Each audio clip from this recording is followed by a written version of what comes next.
ಮನೇಲಿದ್ರು ಈ ಮನೆ ಮಗಳೇ. ಸುಮ್ನೆ ನೀವೇನೋ ಯೋಚನೆ ಮಾಡಿ ಆರೋಗ್ಯನ ಹಾಳು ಮಾಡ್ಕೋಬೇಡಿ. ನನಗ್ ಯಾರ ಮಾತನ್ನ ಯಾರ ವಿಷಯನ ಸೀರಿಯಸ್ ಆಗಿ ತಗೋಬೇಕು ತಗೋಬಾರ್ದು ಅನ್ನೋದು ನನಗ್ ಚೆನ್ನಾಗ್ ಗೊತ್ತಿದೆ.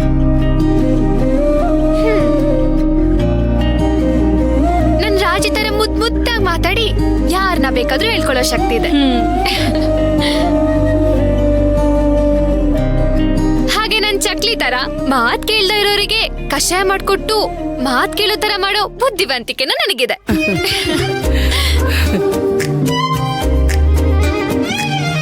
ಇನ್ನೇನು ಯೋಚನೆ ಮಾಡ್ಬೇಡಿ.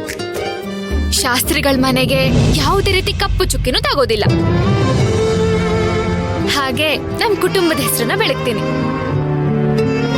ಹಾ, ಅಷ್ಟೇ ಅಲ್ಲ, ಆ ಮನೇಲಿ ನನ್ನ ವಿರೋಧ ಮಾಡೋ ಪ್ರತಿಯೊಬ್ರು ಹೃದಯನೂ ಗೆಲ್ತೀನಿ.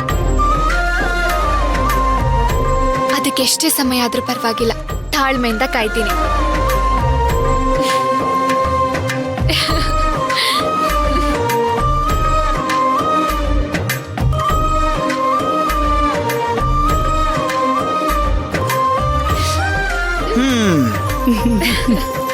ಏನಮ್ಮ ತಂಗಿಯಮ್ಮ, ಚಿಕ್ಕಮ್ಮ ಅಮ್ಮನಿಂದ ಏನೋ ಬುದ್ಧಿ ಕಲ್ತೆ ಅಂತ ಹೇಳ್ದೆ. ಈ ಅಣ್ಣನಿಂದ ಅದೇನ್ ಕಲ್ತೆ ಅಂತ ಹೇಳು ಹೇಳು ಹೇಳು.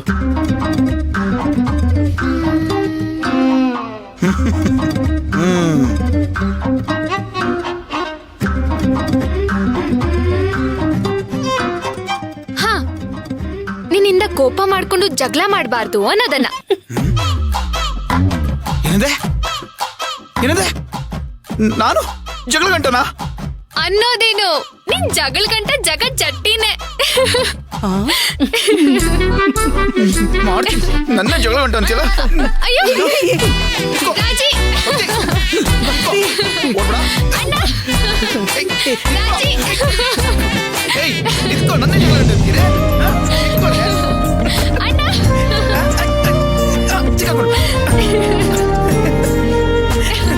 ಇದ್ಕೊಳೆ. ಅಯ್ಯೋ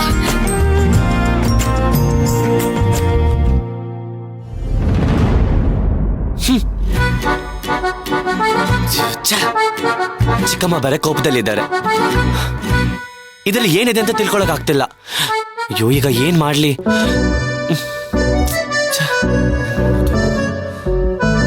ಪ್ರತೀಕ್,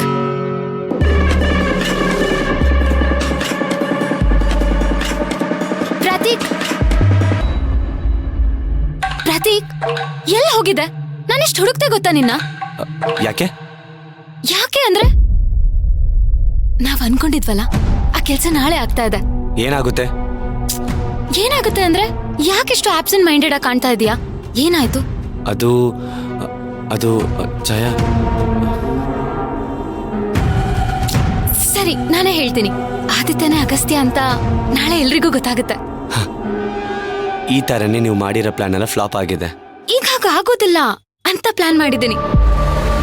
ನಾನು ಹೇಳೋದ್ ಕೇಳಿದ್ರೆ ನಿನಗೆ ಗೊತ್ತಾಗುತ್ತೆ.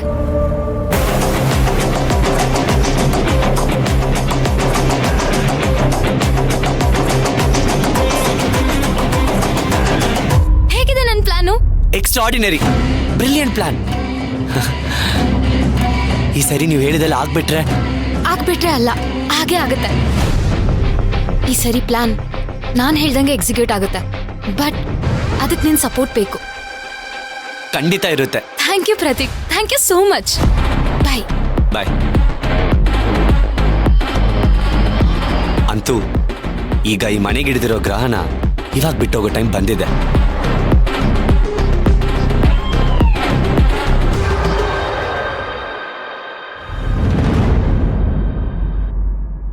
ಅವಳು ಮಾತಾಡೋದು ಕೇಳ್ತಿದ್ರೆ ತೀರಾ ಗೊಂದಲ ಆಗ್ತಿದೆ. ಆದಷ್ಟು ಬೇಗ ಅವಳ ಜೊತೆ ಮಾತಾಡಿ ವಿಷಯನ ಕ್ಲಿಯರ್ ಮಾಡ್ಕೋಬೇಕು. ಇಲ್ಲ ಅಂದ್ರೆ ನೆಮ್ಮದಿನೇ ಇರಲ್ಲ.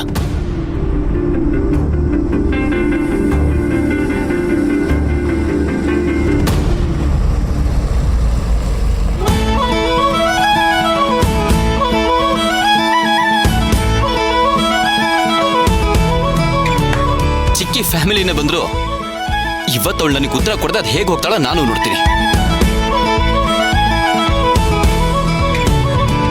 ಅಮ್ಮ, ಭಕ್ತಿ ಮನೆಯವ್ರು ಬಂದಿದ್ದಾರೆ, ಬೇಗ ಬನ್ನಿ. ಬಂದೆ.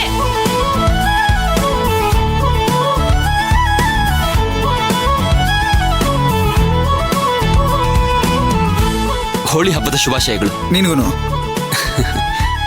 ನಮಸ್ಕಾರ ಅಮ್ಮವ್ರೆ. ನಮಸ್ತೆ. ಶ್ರೀಕಾಂತ, ನೀನ್ ಬರೋದೇ ಇಲ್ವೇನೋ ಅಂತ ಅನ್ಕೊಂಡಿದ್ದೆ. ನೀವು ಬಂದಿದ್ದು ತುಂಬಾ ಸಂತೋಷ ಆಯ್ತು. ಮತ್ತೆ ನೀವ್ ಅಷ್ಟೊಂದ್ ಬಲವಂತ ಮಾಡಿದ್ರಲ್ಲ, ಹಾಗಾಗಿ ಬಂದ್ವಿ.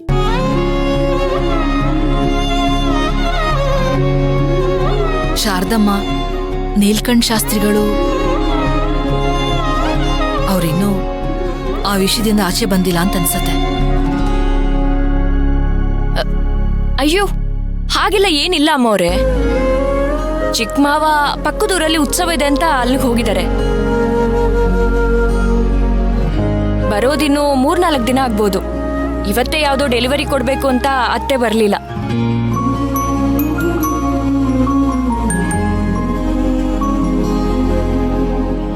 ನಂಬೋದಾ?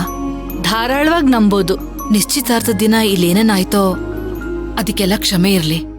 ಇನ್ಮುಂದೆ ಆ ರೀತಿ ಆಗದಿರೋ ಹಾಗೆ ನಾನೇ ಎಚ್ಚರ ವಹಿಸ್ತೀನಿ. ಭಕ್ತಿ, ತುಂಬಾ ಮುದ್ದ ಕಾಣ್ತಾ ಇದೆಯಾ?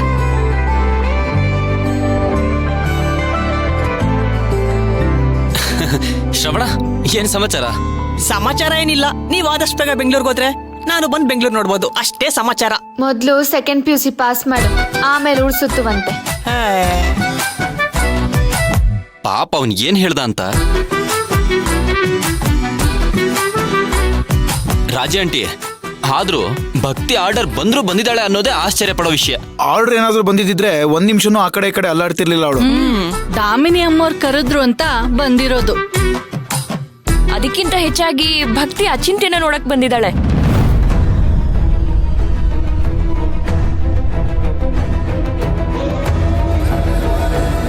ಎಲ್ಲಿ ನನ್ನಮ್ಮ ಕಾಣ್ತಾನೆ ಇಲ್ಲ. ಅವಳಿಲ್ದೆ ನನಗೇನು ಬೇಡ ಅನಿಸ್ತಿದೆ. ನಾನ್ ನೋಡಿ ಎಲ್ರನ್ನೂ ಹೊರಗಡೆ ನಿಲ್ಲಿಸ್ಕೊಂಡು ಮಾತಾಡಿಸ್ತಾ ಇದ್ದೀನಿ. ಬನ್ನಿ, ಎಲ್ರು ಒಳಗಡೆ ಬನ್ನಿ. ಏನೋ ಕಾಲೇಜಿಗೆ ಹೋಗ್ತಿದ್ಯಾ? ಹಾ,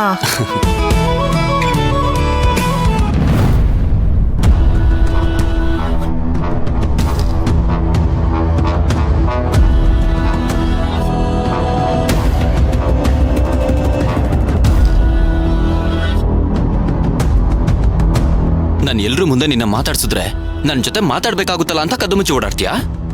ಇವತ್ ನನ್ನ ಜೊತೆ ಯಾಕೆ ಹಿಂಗ ಆಡ್ತಿದ್ಯಾ ಅಂತ ಕಾರಣ ಹುಡ್ಕೋವರೆಗೂ ನಾನು ಸುಮ್ಮನೆ ಇರಲ್ಲ.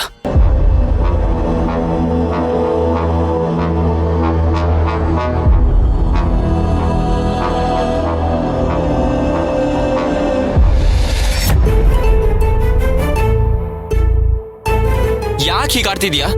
ನಾನೇನ್ ಆಡ್ತಾ ಇದ್ದೀನಿ? ಸುಮ್ನೆ ಜಗಳ ಮಾಡ್ಬೇಡ ಭಕ್ತಿ. ನನ್ನ ಮಾತಿಗೆ ಉತ್ತರ ಕೊಟ್ರೆ ನಾನು ಇಲ್ಲಿಂದ ಹೋಗ್ತೀನಿ. ನೀನ್ ಯಾರು ಅಂತ ನಾನು ಉತ್ತರ ಕೊಡ್ಬೇಕು? ಇಷ್ಟಕ್ಕೂ ನಾನು ನಿನ್ ಜೊತೆ ಯಾಕೆ ಮಾತಾಡ್ಬೇಕು? ಮೊದ್ಲೇ ನನಗ್ ಸುಳ್ಳು ಹೇಳೋರ್ ಕಂಡ್ರೆ ಆಗಲ್ಲ. ಇನ್ನು ನಿನ್ ಮಾತು ಸಾಧ್ಯನೇ ಇಲ್ಲ. ಇದ್ದೇ ಪ್ರಶ್ನೆಗೆ ಉತ್ತರ ಬೇಕಾಗಿರೋದು. ನಾನೇನ್ ಸುಳ್ಳು ಹೇಳಿದೀನಿ ಅಂತ ಹೇಳು.